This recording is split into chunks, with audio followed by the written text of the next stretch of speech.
Hello everyone, আজ moment of inertia find আউটের একটা মোস্ট ইম্পর্টেন্ট ট্রিক নিয়ে চলে এসেছি। এই ট্রিকটা যদি তোমরা ফলো করো তো এক্সাম হলে যে মোমেন্ট অফ ইনার্শিয়া যে রেগুলার শেপের হয়, এই এই রেগুলার শেপের মোমেন্ট অফ ইনার্শিয়া ফাইন্ড আউটের জন্য তোমাদের কোনো চিন্তা করতে হবে না। দেখো ট্রিকটা দেখে নাও শুধু। ট্রিকটা এর জন্য এইটা রিং বা হলো সিলিন্ডার, এর জন্য কি হবে, মোমেন্ট অফ ইনার্শিয়া 2mr² প্রতিটার ক্ষেত্রে লিখে নেবে। 2mr², এর ক্ষেত্রেও 2mr², এর ক্ষেত্রেও 2mr²। এবার কি করবে, এই ডিভাইড করে দেবে, প্রত্যেকটাকে ডিভাইড করে দেবে কি দিয়ে, এখান থেকে 2 দিয়ে স্টার্ট করবে। 2, এটা 3, এটা 4, এটা 5।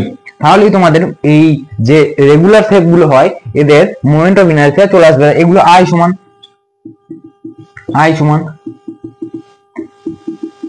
মোমেন্ট অফ ইনার্শিয়া চলে এলো। এবার এখানে m আর কি, m হলো mass of body, mass of given body, and r হলো রেডিয়াস। মানে এখান থেকে এর ডিসটেন্সটা r, এখান থেকে এর ডিসটেন্সটা r, এখান থেকে এর ডিসটেন্সটা r, এখান থেকে এর ডিসটেন্সটা r। আর এটা যে ঘুরছে মানে এটা হচ্ছে অ্যাক্সিস অফ রোটেশন এগুলো।